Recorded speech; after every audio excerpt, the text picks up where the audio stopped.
Hello students and welcome to Top Scholars. Students, today we'll be learning about another very interesting topic, that is evolution and classification. Now students, what is evolution?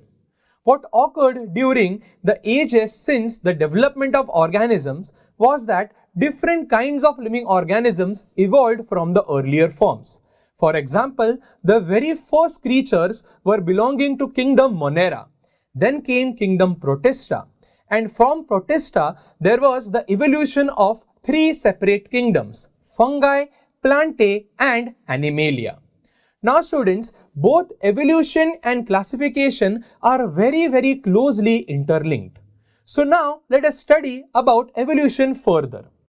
Evolution as well as classification depend upon particular characters and factors which are seen in organisms, which are helping us to decide whether an organism will belong to a particular phyla or not. So basically, character are particular form or function of the organism, and they are specific characteristics which can classify organisms into different groups. Students, these characters decide the broadest division among living organisms, and characteristics of many organisms are dependent upon the interaction between the different organisms. For example, students, the giraffe has a very long neck today, but previously there was an organism whose neck was normal as any other. But as the giraffe wanted to reach the high branches of the acacia plant, it started extending its particular neck. And eventually, over millions of years of evolution, the giraffe now has a very long neck. Moving on students, now let us talk about classification.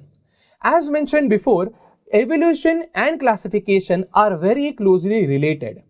Under classification, there is use of mutually related characteristics which are studied in a particular hierarchy. Now, when many characters are common between two organisms, then these two organisms are obviously very closely related. The hierarchy is basically classification of living organisms in a successive level of complexity. Students, hierarchy is used in taxonomic classification as well. To learn more about this topic, download Toppscholars app.